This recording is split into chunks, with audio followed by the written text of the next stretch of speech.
So what I want to do with this presentation is take some of the things we talked about in the forage management and kind of put those into practice. And the title of this presentation is Optimizing the Use of Existing Forage Resources on Your Farm.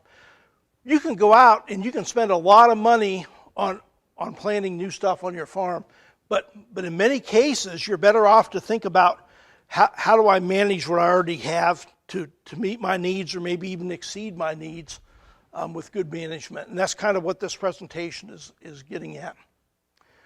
So when I was a young man, long time ago, and I had my first job, and I just got out of college, and I thought I knew a lot, and I went, and amazingly, when you get on the job, you figure out you don't know as much as you thought you knew, right?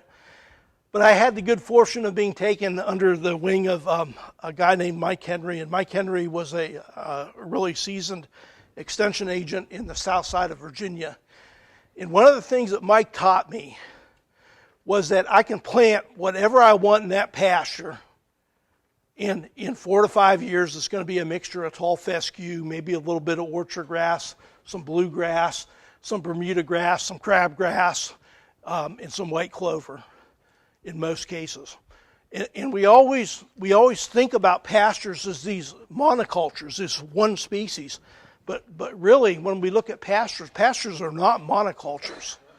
They're really complex mixtures of lots of different things in there. Weeds, weedy forbs like plantain, chicory. We can have orchard grass and tall fescue, and then Bermuda grass, and then summer annual grasses like foxtail and crabgrass are all parts of pastures. And then weedy broadleaf plants can be part of pastures too. And then legumes, of course, are important parts of pastures. So they're not monocultures, but they're really these complex mixtures. And when we think about how we start to manage these, we need to be thinking about it from a mixture standpoint rather than just a monoculture. So I want to talk a little bit about several things that can impact how productive pastures are in how much we get out of these existing forages that we already have on our farm. The first one is stocking rate, and we'll talk about that, and then talk about the role of soil fertility, forage plant growth, and we'll go through that pretty quick because we just talked about that. And then we'll give some examples of how we can impact what plants are dominant in a pasture by how we manage grazing and how we manage our nitrogen fertilization. And then we'll put all these concepts together with some real-world examples. And then we'll finish up talking a little bit about the importance of legumes and grassland ecosystems. And then just one slide or two slides on using improved varieties of forages and grazing systems. But the heart of this presentation is really on how do we make the most out of what we already have in our pastures. Okay, there's two terms I want to define real quickly, and the first one is stocking rate. Stocking rate is the number of animals that we have on the total farm or the total unit land area for the entire grazing season. That's our stocking rate. So if I had 100 acres of pasture and I had 50 cows, my stocking rate would be what? 2 acres per cow-calf unit, right? Now, what people commonly get confused with is stocking density. So stocking density is the number of animals on one piece of land at any given point in time. So I can have a stocking rate of 2 acres per cow-calf unit, but if I take all those animals that I have, those 50 animals, and I put them on a piece of pasture the size of this room, my stocking density is going to be much higher. But it's short. It's a short duration, right? So I'm not going to leave them on here for 2 weeks.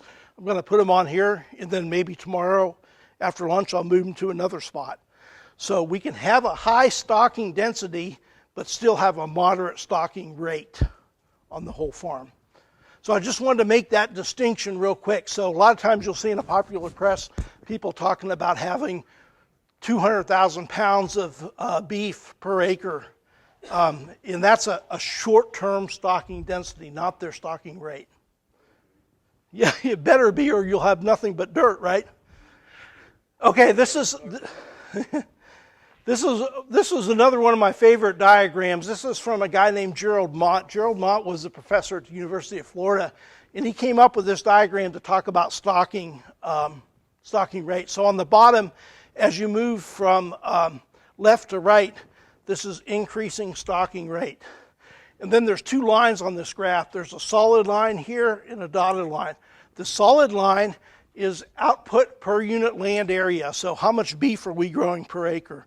The dotted line is individual animal performance. So how fast or how much is that individual animal growing? Well, I want you to notice that when we have a really low stocking rate, individual animal performance is going to be maximized, right? So there's not a lot of competition for forage resources, right? We've got an animal, he's got everything it can want to eat. It can choose the best forage in that pasture because there's no competition, and it's going to grow the fastest. But our output per unit land area is really low. No better way in a ruminant livestock operation to lose money than be understocked, right? Because we're not producing enough units of that product. So as we increase our stocking rate, our individual animal performance decreases, but our output per unit land area increases. And kind of the sweet spot with stocking rate is where those two lines cross at. So not just there, but kind of this zone around it, this optimal zone around it. And so we've got pretty good animal performance, and we've got good output per unit land area. And it's just not where the lines cross, but it's kind of this zone around it. And it's impacted by things like economics. So if the calf price is really high, then I can probably stand to stock a little bit higher. I can move towards the right of this optimal zone and feed a little bit extra conserved forage. Now, if the calf prices are really low and the conserved forage prices are really high, then maybe I need to be on this side of the optimal stocking zone. The most important point of this diagram is that once we get past this optimum stocking rate zone, then the whole system crashes and burns. Individual animal performance continues to decrease, and output per unit land area, because there's not enough forage resources to support those animals, decreases. So the whole system becomes unstable. Unfortunately, a lot of the farms in Kentucky are past this optimal stocking zone, and it's just hard for them to have any kind of a sustainable grazing system. You'll see those pastures when you drive around the countryside. I mean, there's nothing in those pastures all year long, all the way from the spring all the way to the fall. There's nothing but it looks like the surface of this floor. And that's because they're probably stocked too high. Okay, so number one thing you can do to optimize your existing forage resources is get your stocking rate right. If you get your stocking rate right, then you're going to get off to a good start. So how many cows and calves would that be in Kentucky for most situations? How many acres per cow-calf unit?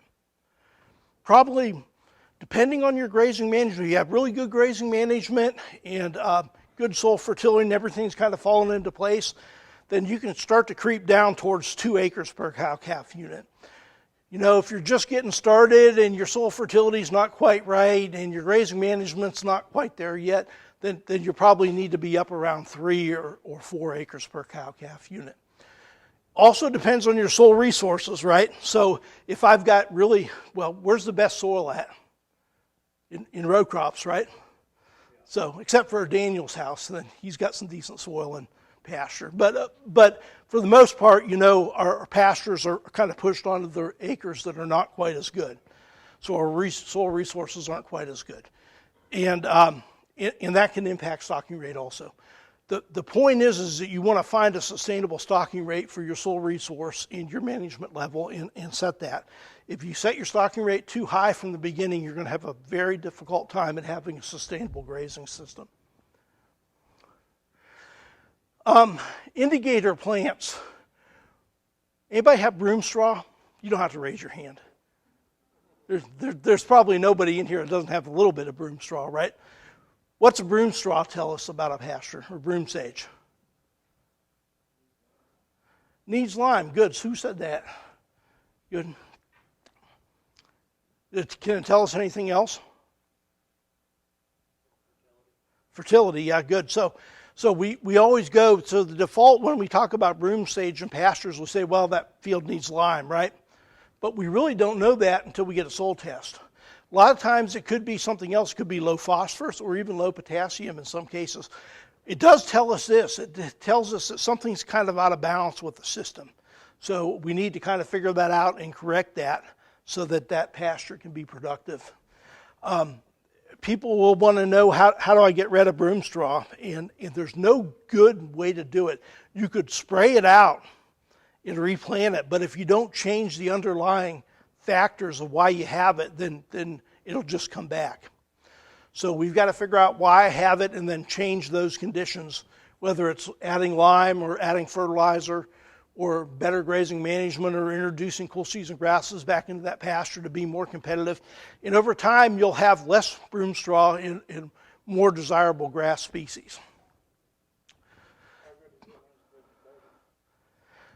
That's a great question, Jim. And I think when it's vegetative, animals will graze more broom straw than we think. But usually when we see it is when it's about this tall. In late fall when it joints and gets a seed head on it. I think during the grazing season, we may be surprised at how much of the broom sage that animals will actually eat in the vegetative stage. I think when it's vegetative, it could have decent forage quality. Once it's mature and kind of orangish brown in the pasture, then you know you're probably looking at 4 or 5% crude protein.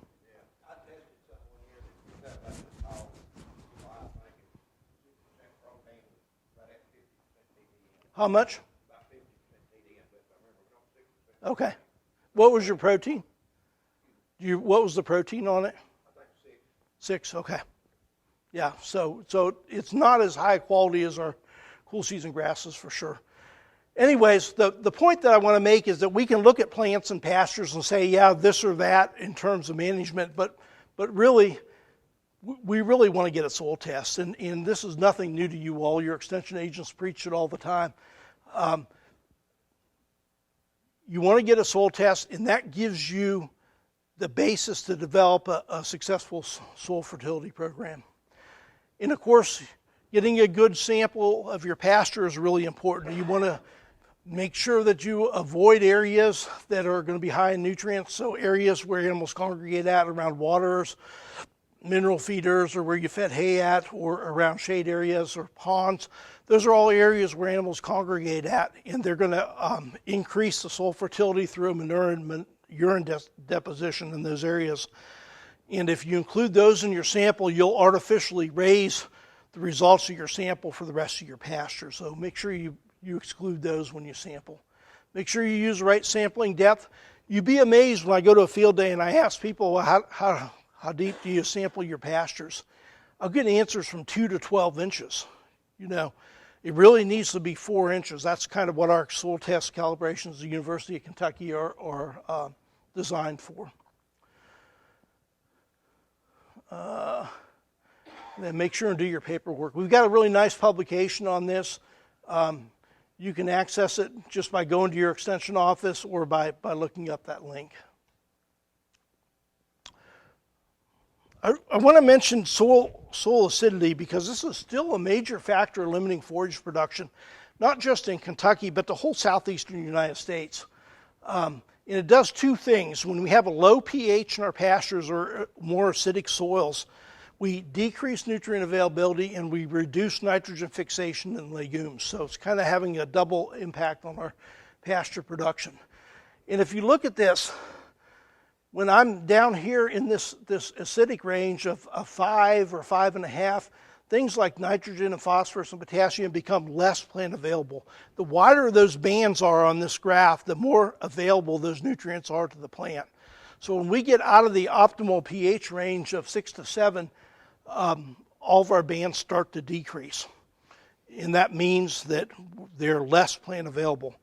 When we have our pH right, and that's going to be 6 to 7 in most situations, all of our macronutrients, nitrogen and phosphorus and potassium and calcium and magnesium, are going to be the most plant available. So this is why I tell people, if you take a soil test and you're working with limited funds, which we all are, and it calls for lime, lime is going to be your best buy because it's going to make everything else in the soil, all those other nutrients, more plant available. So liming neutralizes soil acidity and supplies some calcium and magnesium. These are just general guidelines, but if you're between 6 and 6.4, then you're in pretty good shape in terms of soil pH in your pastures, and that's what we should be targeting. I always like, and I'm not going to talk a lot of detail about soil fertility tonight, but this is something called Liebig's Law of the Minimum. And we can kind of think of it as a barrel, and each stave in that barrel is a different nutrient. And what Liebig's Law of the Minimum says is that whatever is the most limiting nutrient is going to limit overall pasture productivity. The reason I show this is that I want people to understand that you can't pick and choose what nutrient you want to supply. You've got to choose the one that's the most limiting and then fix that. So and we can kind of think of it as a barrel, and each one of these staves are a different nutrient or different plant growth factor. So if potassium is limiting or is the lowest stave, it doesn't matter how much of these other nutrients I dump into this barrel, this will never get above this level. The water level will never get above that stave. That's kind of like yield. If yield is going to be limited by the potassium in this particular situation here. So make sure you identify using a soil test what the limiting factors are and then fix those limiting factors. Okay, we talked a little bit about rotational stocking. This was a review of the literature that was done for an NRCS publication a number of years ago. And basically what they found was in the scientific literature, when you change from a continuous to a rotational grazing system, you saw an increase in pasture productivity of 30% in these studies. I would say that this is probably on the low side. A lot of times we'll see increases of 40 or 50% in terms of pasture productivity when we switch from a continuous to rotational stocking system. And we talked about that. And we talked a little bit about photosynthesis. I like to think, when I think about a farm, a grass farm or a grazing operation, I like to think of it as a big solar panel. And how we manage that grazing on that farm is going to impact the size of that solar panel. The closer I graze those pastures, the smaller my solar panel is going to be. When I start to raise my grazing height and leave a little bit of extra grass in there, all of a sudden my solar panel becomes bigger. There's a saying that goes, you have to waste grass to grow grass, right? And a lot of times people think, I'm wasting grass by leaving 5 or 6 inches of grass in that pasture. You're not really wasting grass. You're providing a solar panel for that grass to regrow with so that you can grow more. If I don't waste that grass and I graze it right down to the soil surface so it looks like this table, then my regrowth is going to be much smaller and my overall productivity in that pasture is going to be much lower. We talked about that, and we talked about stored carbohydrates. Again, plants store carbohydrates in different places. It doesn't mean we can't use orchard grass in the grazing system because it's more susceptible to close and frequent grazing. It just means we have to manage it differently. So instead of grazing it down to 2 inches, I want to leave 4 to 5 inches in orchard grass so I've got plenty of leaf area and I've got the stored carbohydrates in the base of the plant. And that kind of goes back to this mixture of Bermuda grass and cool season grass. If I leave a little extra in here, it's going to shade this Bermuda grass, but also put this at a competitive advantage because it's got the stored carbohydrates and leaf area remaining. And we talked about this. Okay. This is kind of a neat graph that shows manipulating botanical composition with nitrogen. So I've got a mixture, and this is a very common mixture in western Kentucky. We'll have a tall fescue and white clover pasture, and then we'll have Bermuda grass in it just exactly like you described. So if I want to shift the botanical composition towards Bermuda grass, what can I do in terms of nitrogen fertilization? When would I apply my nitrogen if I was going to put nitrogen on that pasture, if I want to shift it towards the Bermuda grass? Probably late spring, early summer, right? Because Bermuda grass is going to start to grow later than the tall fescue or the orchard grass in that mixture. And so if we put it on in late May or early June, then we're putting it on when the Bermuda grass is really starting to be able to grow. And we're going to shift the botanical composition towards that Bermuda grass just by how we applied that nitrogen or the timing of that nitrogen. Now say I want to shift it towards the tall fescue. Then I would either want to put it on really early or maybe even better in late summer. If I put it on in late summer, Bermuda grass growth curve, you can see it's decreasing at this point in time. We put the nitrogen on and we're pushing that tall fescue in that stand to put it at an advantage within that mixture. So tall fescue, white clover mix. If I want to shift the botanical composition, so I've got white clover and I've got tall fescue in a mixture together, and I want to shift the botanical composition towards the tall fescue. How do I do that? How would I manage that mixture to shift it towards the tall fescue? This is not an uncommon problem. A lot of times we'll start to see pastures or mixtures of tall fescue and white clover become dominated by white clover. What could I do to shift it towards the tall growing grass?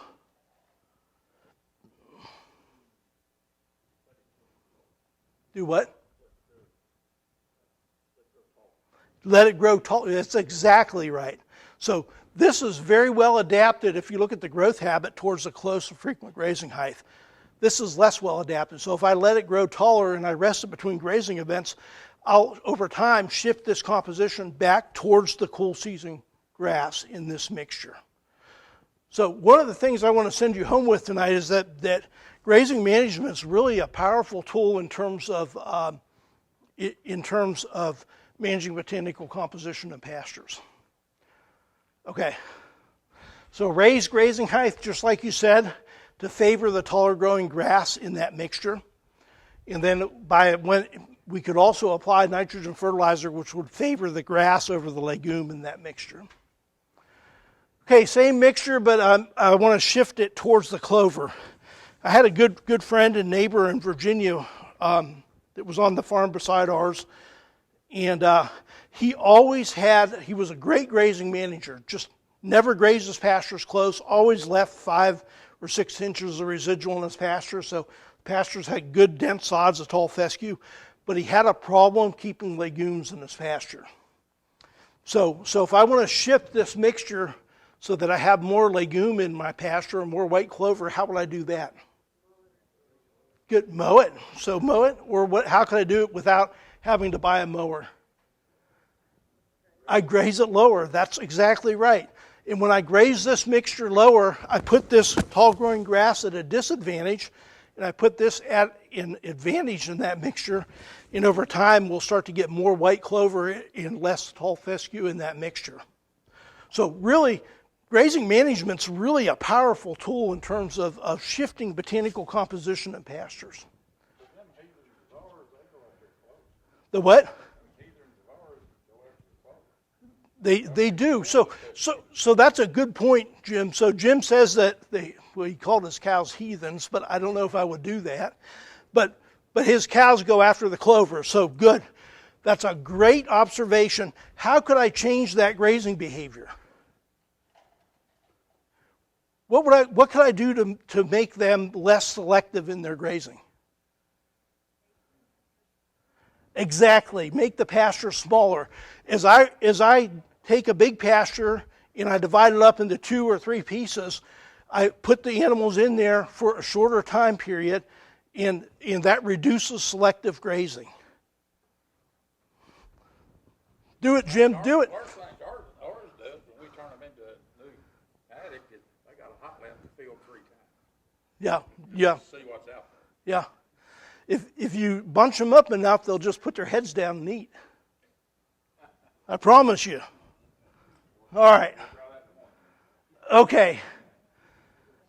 All right, so we got this. So this mixture, we want to shift it towards the white clover. We graze a little bit tighter in our pastures, and we don't put any nitrogen fertilizer on. Crabgrass. Crabgrass, is it a weed or is it a forage?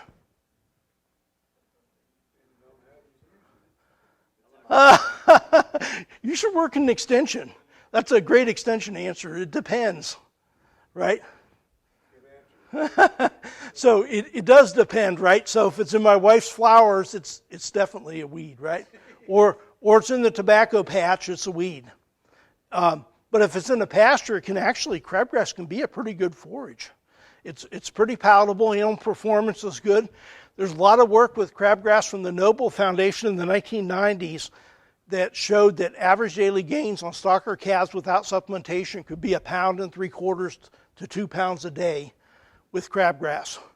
I know your big buddy Michael uses a lot of crabgrass in his grazing system. So a lot of times we'll have a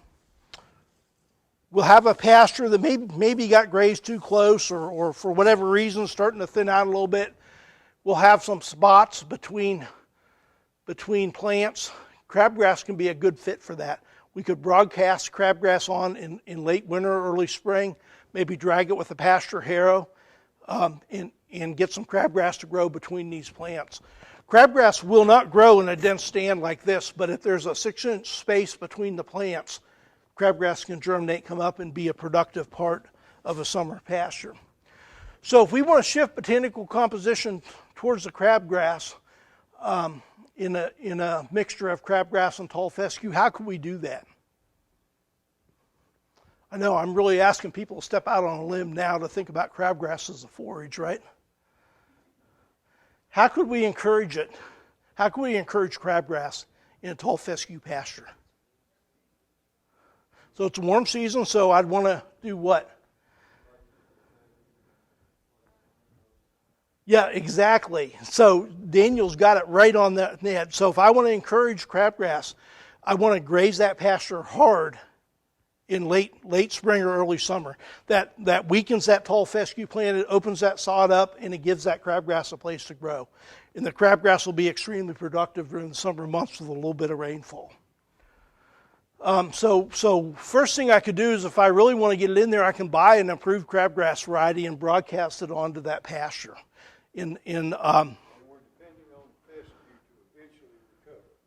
Well, your fescue stand is going to be thinner. If you want to recover that fescue stand, that you'll have to interseed more fescue into it.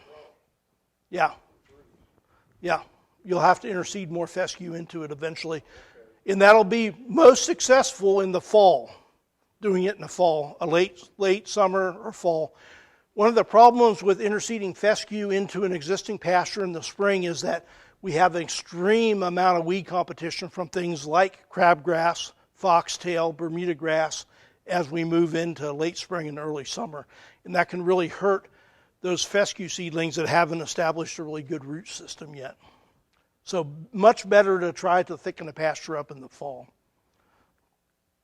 So we broadcast a little crabgrass on, and then we graze that tall fescue, just like Daniel said, really close in late spring or early summer.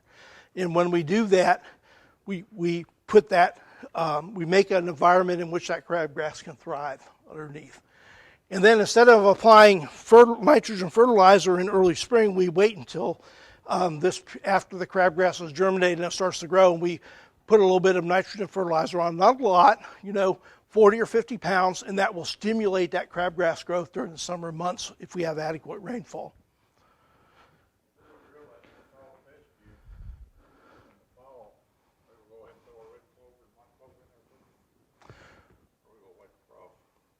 So the question that Jim had was, when we interseed the fescue into the pasture in the fall, would we add clover with it? And it's a little bit of it depends. One of the things that can happen with clover, I'm an extension specialist, but one of the things that can happen with clover, so when clover germinates and comes up, it has if you look at the leaf structure, it's horizontal like this, so it's kind of flat like this. And because of that, it can be very competitive with a grass seedling that's coming up and trying to get established. So The best answer would be I would interseed just my grass, and I would let it get going in the fall, and then I would come in late February or early March and broadcast a little red clover or white clover onto that pasture to give that grass seedling a chance to get going. So the question is it true to do it in the snow? And yeah, if you can do it in the snow, but we don't often get a lot of snow in western Kentucky. So I would say the timing's probably more important. So early to mid-February is when I would kind of target getting that on. And by getting it on during that time period, we'll have freezes during the night and thaws during the day, and it causes little cracks to open up in the soil or a honeycomb to form. And that's what incorporates that clover seed. So getting it on in February is probably more important than doing it in the snow. I will say that one of the nice things about snow is you can see where you've driven in the pasture. Much harder to see where you've driven if you don't have any snow. So using a cheap GPS unit on your four-wheeler or even a phone app with GPS just to kind of see where you're going will really increase the frost seeding accuracy in pastures. Is it best to drag it before or after on frost seeding, or does it matter? So it's always a good practice if you're able to drag it with like a pasture drag, a chain harrow, after you frost seed or during frost seeding, depending on how your setup is. But it just kind of gets that seed in contact with the soil, and that's really what you want for a seed to germinate and be productive, is to get it in contact with that soil.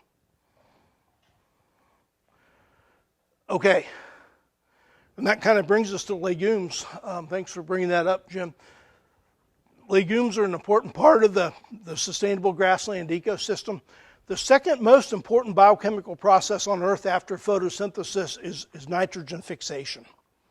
Nitrogen fixation is extremely important for the productivity of agricultural systems. And again, legumes form that symbiotic relationship with rhizomia bacteria in which nodules are formed on the plant roots, and those nodules house bacteria that take nitrogen from the air and transfer it into a plant available form. Legumes increase not just don't bring nitrogen into the system, but they also increase the yield and forage quality. And very important for us, they dilute the endophyte in tall fescue. So tall fescue's got an endophyte that causes lower animal performance. And the endophyte is a fungus that lives between the plant cells that produces toxins called ergot alkaloids, and those ergot alkaloids result in lower animal performance. They cause vasoconstriction, so the blood vessels in the animal gets smaller, and as they get smaller, it's harder for the animal to cool themselves in the summertime, because the way a cow cools itself in the summertime is it pumps blood to the skin, and that heat radiates from the blood off of the skin. If the vascular system is smaller, it's harder for that animal to cool itself. Even in late spring or early summer, when it's not really that hot, you'll see animals standing in ponds, and that's because of tall fescue toxicosis. So they're already feeling hot even when it hasn't really gotten hot yet. So legumes can dilute the endophyte in tall fescue. The other interesting thing that we found out in the last 10 years or so is that red clover contains a set of compounds called isoflavones. Isoflavones are vasodilators. So when an animal grazes red clover, if it has vasoconstriction from the tall fescue, the isoflavones can cause the vascular system to dilate and reduce the incidence of tall fescue toxicosis. Talked a little bit about frost seeding, and again, that's just broadcasting that seed on the soil surface in midwinter to very early spring, allowing that freezing and thawing cycles to incorporate it. Works best with red and white clover. It doesn't work as well with grasses like orchard grass or tall fescue or alfalfa. We have a really nice publication on this called Frost Seeding Clover, a Recipe for Success, and it just kind of goes through the steps to make sure that you're going to have the best success that you can have with frost seeding legumes. Last thing I want to mention is improved forage varieties, and There's been a lot of money spent on improving the genetics of forage varieties, and unfortunately they're not used, improved varieties are not used as much as they should be. A lot of people will plant Kentucky 31. Not a great choice, right? And I'm going to tell you a little secret. So we had a tall fescue meeting with seed companies in Lexington a little bit earlier this fall, and there is an excess of turfgrass tall fescue on the market now, and they're putting that in Kentucky 31 bags and selling it as a Kentucky 31. And people are noticing that it doesn't grow very high. Well, the reason why is it's a turfgrass variety. The other thing with turfgrass varieties is they've been selected for high rates of the endophyte. So toxicosis can be really high. So it's a good reason not to buy bags that say Kentucky 31. There really is no Kentucky 31 variety anymore. It's a brand. And the seed companies can put whatever they want in that bag that says Kentucky 31. Could be something good, could be something bad. The best thing you can do is buy an improved variety that's named, and you know that they guarantee what's in that bag is that improved variety. 32 is better than Kentucky 31. It's endophyte free, but it's just kind of okay when you look at the variety trials. There's better variety trials, like Bronson is a good endophyte free one. But we also have a lot of novel endophyte tall fescues now. So they have an endophyte, but not the kind that causes the poor animal performance or vasoconstriction. And those are really the ones that we need to be looking towards. And the prices are higher than Kentucky 31, but animal performance is also much better on a novel endophyte variety. And persistence is better of a novel endophyte variety versus an endophyte-free variety. Okay, this is just some interesting data, and this is from a publication from the American Society of Agronomy, but they looked at animal performance with 3 endophyte statuses. So it was the exact same tall fescue plant, but it had either no endophyte, or it had a toxic endophyte, or it had a novel endophyte. In changing the endophytes, pretty easy. We can do that fairly easy in the plant. So they had the exact same plant. What I want you to look at is this first one, the toxic endophyte. Animal performance was anywhere from about 1/2 pound a day, average daily gain on these stocker calves, up to a pound and 2/10. Okay, if we look at the novel endophyte, so the exact same plant, just a different endophyte in it, animal performance increased from 1/2 pound up to 1.4 or 1.2 up to 1.9 pounds a day. Significant increase in animal performance. So the point I'm trying to make is that there are better varieties of forages out there. And it's up to you to kind of figure out what those are and where they fit into your system at. I'm not telling everyone to go spray out and plow up all your pastures and plant novel endophyte, but look for places within grazing systems to put it. So say I'm bringing a new piece of crop ground in where there's no fescue in it. Novel endophyte's a no-brainer there. That's where we should be incorporating that into a grazing system. Or if I'm doing a complete renovation of a pasture, then the novel endophyte's a no-brainer in terms of incorporating it. Even if you can get a good deal on novel endophyte, then even incorporating it into thicken existing pastures up may not be a bad idea.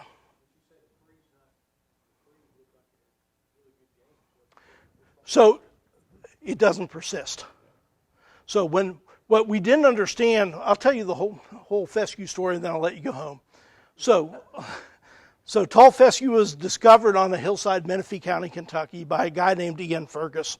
He's an agronomist at the University of Kentucky, and he saw it during the wintertime, and it was green, and it was growing and productive. And so he took it back to the university, and it grew well, and he tested it and said, boy, this is a great grass. I'm going to go ahead and release it, and that was Kentucky 31. Fastest adopted grass ever. Right. The reason it was adopted really fast is because before Kentucky 31, there was no grass for this area of the United States, what we call the transition zone, that area that's not in the north, not in the south. There was no really good, well-adapted grass, and that's kind of that niche that tall fescue fills is what we call the transition zone. Includes states like Kentucky, Tennessee, parts of North Carolina, Virginia, Missouri are all in what we call the tall fescue belt of the United States. So animals, so it was the fastest adopted cool season grass ever. So what they started to notice after people planted it was that animals didn't do quite as well as they thought they should have. So forage quality predicted that animals should be doing better, and they weren't. And everybody was scratching their head trying to figure it out until a guy at the University of Georgia kind of happened across the fact that one paddock that animals were doing well in didn't have any endophyte in it, and the other paddock that they were doing really bad in had an endophyte, and that's where they discovered the endophyte at. So at that point, they said, well, it's the endophyte causing the problem, and they were right. So they took the endophyte out of the grass. Not hard to do. You just kind of heat the grass up a little bit. Not enough to kill germination, but enough to kill the endophyte. The endophyte dies before germination does in the plant. So they did that, and they made an endophyte-free variety. They tested it, and just like the data shows here, animals did really well on it. So they said, problem solved. Everybody replant your pastures to endophyte-free. And a lot of people did. But what they didn't understand at that time is that that endophyte was there for a reason. It has a mutualistic relationship with that grass. It gives that grass tolerance to stresses like overgrazing, tolerance to stresses like heat and water stress or drought stress in grazing systems. And when we took it out, we took away some of the vigor of that plant, tall fescue plant. And those endophyte-free pastures didn't last. Even though animal performance was high, the animals grazed those pastures out. And so that's kind of where the novel endophyte comes in. The novel endophyte gives that plant increased tolerance to stresses, but doesn't cause reduced animal performance. It doesn't produce that set of compounds called ergot alkaloids. So that's the tall fescue story, and the latest chapter is the novel endophytes. So if you drill in novel fescue into what's already existing pasture with toxic, how do you gauge if you're doing better or not on the? Well, you're Completely spraying it. so the general recommendation from the seed industry now is to do a complete renovation. That's really what they want you to do. So that means that we would spray it out. We would keep that tall fescue stand from going to seed that spring. So that's either by clipping or grazing, but somehow we want to keep it from going to seed. And then we want to go about 6 weeks out from when we're going to try to reseed it, and we spray those pastures out with glyphosate, and then we spray it again right before we reseed it. And that's a spray method and then reseed. And that works pretty well. And then you'll have a stand with little to no toxic endophyte in it. So if you interseed into a pasture, there's no good way to gauge. We could do some tests on the tillers to see if there's an endophyte in it or not, but it's hard to tell whether it's a novel endophyte or toxic endophyte. We have to do another test, immunoassay, that would tell you whether the presence of the ergot alkaloids are there. So, yeah. I think you can win with good grazing management.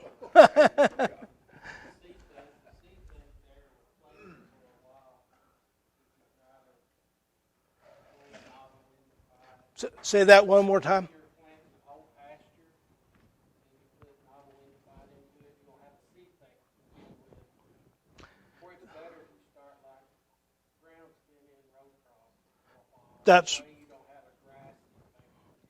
You're exactly right. So that the grass seed will persist in that soil, not as long as like a hard seed from a clover plant or other small seeded plants that have very hard seeds can persist for decades. They find that most of the grass seeds on the top of the soil will germinate or die within about a year. So that's why it's really important that we don't let those pastures that we're trying to renovate go to seed that year. All right. Incorporate in some clover, and that'll help the situation. Even with the novel endophyte tall fescue, if you put clover in, it's going to increase animal performance. Yeah. And it would be, if you're gonna harvest that fescue for hay, to mow it as low as you could. Cause then cut off. The carbohydrates. Yeah. That's a good point. I never thought about that. So if you're trying to renovate that field, is what you're saying, cut it really close with a disc mower, and that'll set that fescue back even further. That's a good point. It ought to cut off more of those Yeah. funguses that are down there. Yeah. Yeah. My understanding, they're at the bottom of the plant, and down close to the soil. Can I mention one other thing about the endophyte and the toxins in tall fescue? We commonly, so the parts of the plant that are most toxic would be the seed head. That's where the toxins are going to be the highest concentration, and then the stem base will be high too, just like you mentioned. And normally we associate tall fescue toxicosis with the summer months. So animals that are grazing tall fescue as we move into June and July and August are going to probably be some of the most susceptible ones to heat stress, because we have the endophyte that's causing vasoconstriction, and the temperatures are getting hotter, and that makes the perfect storm in terms of heat stress in the animals. But in the last couple of years, we've seen increased levels of ergodalkaloids in fall-grown tall fescue. So as we come out of a drought and that plant's really growing, remember that endophyte and that plant are kind of in a mutualistic relationship. And if we come out of a drought stress and that pasture's really cranking along and we're accumulating some growth, that growth in the fall this time of year can be quite high in ergodalkaloids. They tend to decrease after January 1st. So we've seen a couple of real train wrecks the last couple of years, one in eastern Kentucky where they had a pretty bad drought, and then people that had pretty good managed pastures and they regrow a lot in the fall had a lot of problems with rebreeding in their animals, in embryonic abortions. So, yeah, so just be careful in the fall also. All right. Any other questions? I've got a unique, kind of a unique plant, Dallas grass. I've had a lot of it show up this summer, and fescue fan. Yeah. So Dallas grass is kind of a low input forage plant that's more prevalent in the southern United States. I didn't really talk about it, but and I'm not even allowed to say climate change anymore, so I'm going to say shifting weather patterns. But our weather patterns are shifting, and we're getting milder winters than we've ever had before here. And as we get these milder winters, that's allowing things like Dallas grass to overwinter in pastures where they may not have overwintered 20 or 25 years ago. If you look at USDA cold hardiness zones, those are zones that look at the average minimum temperature during the winter months. They have shifted a whole zone north in the last 20 years. What that means for us from a practical standpoint is that our winters are becoming more mild, and that's allowing things to become a bigger part of our pasture. Warm season grasses like Bermuda grass, crabgrass, Dallas grass. We're seeing more Dallas grass in pastures. Not necessarily a bad thing, but it's going to change a little bit how we manage our pastures because they're going to become more warm season dominated. I mentioned one thing about Dallas grass is that it can get an ergot on the seed heads. So that's a black growth structure. It's a fungal infection on the seed head, and that can cause staggers. So if you notice that in your Dallas grass, if you're getting bored, one way to manage that is to clip that seed head off so that the cows don't consume that ergot. When it rained in September, it really came back strong. A lot of green leafy material in it. That kind of piqued my interest in it, so that's what we did that. Yeah. Yeah, it's a warm season grass. What's the other warm season grass that we commonly see in pastures that we often consider a weed? Johnson grass. Good. Good or bad Johnson grass? I won't tell your neighbor what you said, but it depends. That's right. It depends. it's pretty palatable for livestock in most cases, right? So one place where we almost never see Johnson grass is in a continuously stocked pasture, right? Because animals tend to graze it over and over and over again until they graze it out. As we switch to a rotational grazing system, Johnson grass does better underneath that type of management. Where we see a lot of Johnson grass at is in hay fields, right? Where we defoliate it and then we rest it. Johnson grass likes that kind of management where it's grazed or defoliated and then rested. Johnson grass can be a pretty good forage for grazing or even for hay production if it's managed correctly. So I'm not telling anyone, don't go out and tell someone that I told you to plant it, because I certainly did not tell you to plant it, but sometimes it's a resource that you have on your own, that you have on your farm that you might be able to better manage for summer grazing. It's a little different topic, but what's your thoughts on like concentrated bale grazing for pasture health versus just traditional setting out a few bales at a time? So the question was about bale grazing, and we're actually on the 4th year of a bale grazing study at the research station in Princeton. I invite everybody to come. We're having a winter feeding field day on January 13th in Princeton. And that should be a Saturday. Look at your calendars to make sure that's a Saturday. I might have lied to you. I think it's December 13th. Is that a Saturday? Oh, damn it. January or December? December.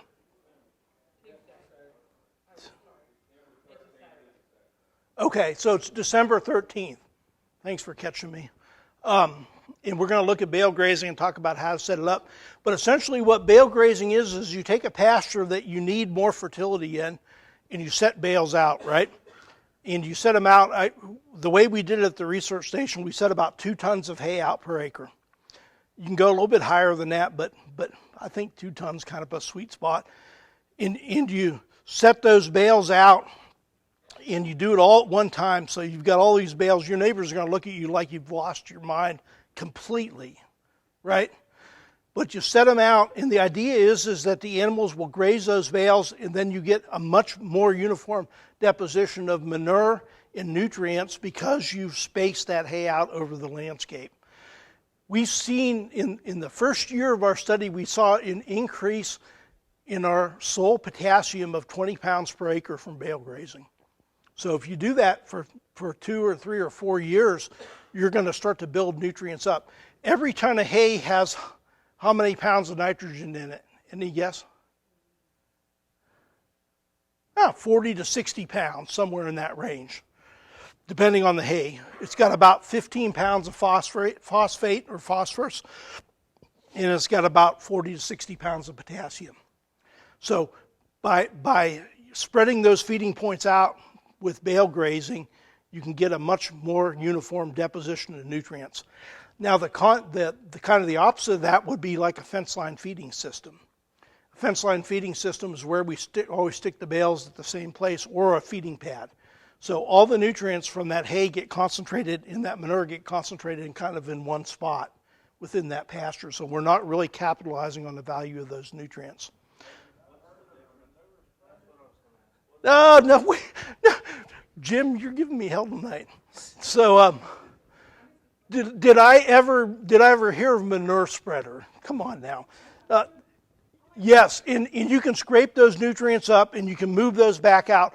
But there was a really interesting study, I don't have it with me, that showed that you missed a lot of the nutrients when you used the manure spreader, because where's the nitrogen and the potassium at? In the urine. Are you scooping urine up with your loader? Some, but a lot of it escapes into the ground and never makes it into the manure spreader. So there was a study in Canada that showed that. I'll send it to you when I get home. But you get a more uniform distribution when you're spreading those feeding points out. One thing I want to mention about the bale grazing is you don't give them access to all those bales at one time, right? Use a hot wire and give them only enough access. I try to do 1 to 2 days. So I'm moving a hot wire every 1 to 2 days, or getting the bale plus a little bit of stockpile grass that's in that pasture. And they'll utilize those bales, and then you give them another strip of bales. So, we actually measured that. I can't remember if it was. You're asking me to remember something now. I can't remember, but it was not as much as you would think. When we bale grazed, we used rings to help reduce dry matter loss on the bales. How long did they set out? The bales, we put them out in late December and grazed them in February. One article I read on it showed that if the bale is set out, whenever the rule of thumb is that if the bale is set out when the grass is not growing, it doesn't rot. The conditions are less favorable for mold and for microbial growth in a bale because the temperatures are low right in the wintertime. So what about, I mean, it's kind of along the same lines, what about rolling the bale out? I do a lot of So that to me that's even better if you can do it. So look, it's more work, right? No. It's less work. And heaters, all they want to do is walk down it, poop and crap and lay down. Yeah, they tend to waste more hay when you roll it out, I would say. And I've got way too much invested in that hay. Is also replanting the pasture. We've got to get away from this idea of if we roll a hay bale out that it's wasted hay, right? Is it wasted? We can kind of think of it as wasted hay because not as much of it gets in the belly of the animal, but it's going back into the soil, right? So, and you get a more uniform distribution. You're not wasting it. You're putting those nutrients back on your pasture. Does it fit that zigzag pattern that we talked about tonight that hadn't analyzed yet? Say that one more time. There's something in here about a zigzag pattern. But it's for soil testing. Yeah, soil testing. Right. Yeah. I read where you get about $60 worth of fertilizer and organic buildup if you unroll it all hang on the top. Yeah. Not to mention, you put it in a poor spot, then it will reseed. Yeah. So you're exactly right. You're adding those nutrients and that organic matter back to the soil.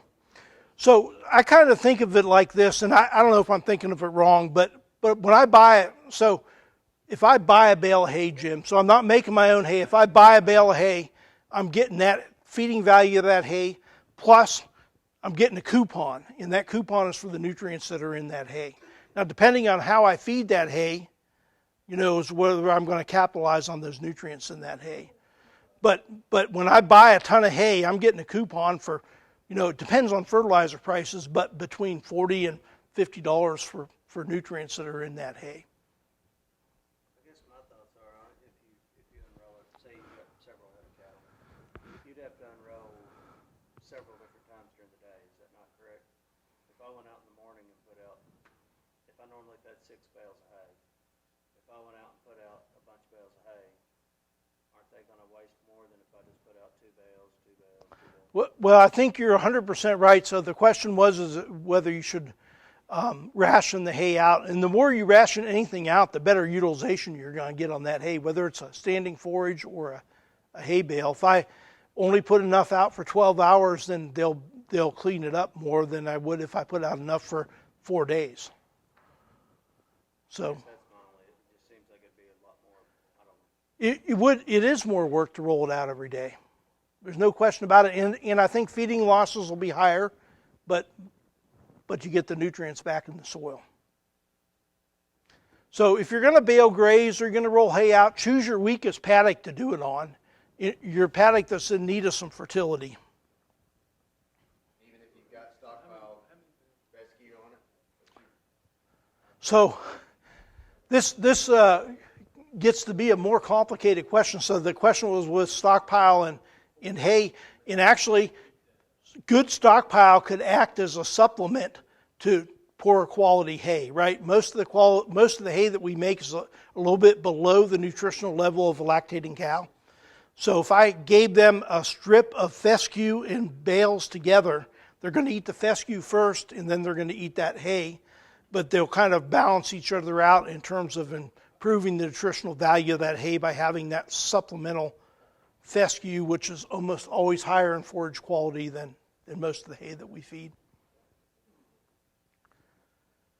All right, anything else?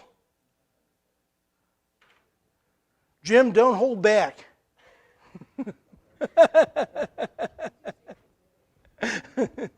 Any other questions? This has been really nice. Thanks for having me, and don't hesitate to call and come to our winter feeding day in December. We'll have another one in March where we're going to graze some annuals in it. And we'll show you how to properly bale graze. All right, thank you all.